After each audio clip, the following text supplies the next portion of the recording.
Hi friends, అందరూ బాగున్నారా? నేనైతే చాలా బాగున్నాను. ఇది సండే రోజు మినీ వ్లాగ్ అండి. ఏంటక్క మగవాళ్ళ దగ్గర వంట చేపిస్తున్నా నువ్వు చేయమంటారేమో. తను నాన్ వెజ్ అయితే చాలా బాగా చేస్తాడండి. ఇది అందులోనూ తనకు పనిష్మెంట్ అనమాట. ఎందుకంటే నేను ఒక చిన్న వస్తువు ఏదైనా అవసరమైనా కూడా పక్క గలీలో షాపులు ఉన్నా కూడా నేను వెళ్ళాను అనమాట. అసలు కిందికి వెళ్ళాను పైనుంచి. సో అలాంటిది నేను చెప్పబెట్టకుండా ఆ రోజు 1/2 kg చికెన్ తెచ్చాను. తన పాప కోసం అయితే, అంటే మేక గోత్రం అండి మాకు. పొట్టేలు ఎక్కడో ఒక చోట మాత్రమే కనిపిస్తుంది అనమాట. దానికోసం అని చెప్పి పొట్టేలు ఎక్కడో కోస్తుంటే కనిపించిందంట. అందుకోసం అని చెప్పేసి పొట్టేలు తీసుకొని వచ్చేసాడు. మటన్ అయితే తెచ్చాడనమాట. నువ్వు నాకు చెప్పకుండా నువ్వెందుకు తెచ్చావు, నువ్వు అట్లా ఇద్దరం గొడవాడుకున్నాము. సో సరేలే, నువ్వు ఎప్పుడు వెళ్ళవు కదా బయట అని చెప్పేసి తను తీసుకొచ్చాడంట.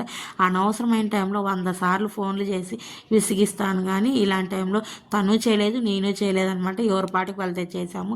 సరేలే తెచ్చాం కదా మటన్ చేసేస్తాను, పాప తింటారు కదా అని చెప్పి తనని మటన్ చేసేయమన్నాను.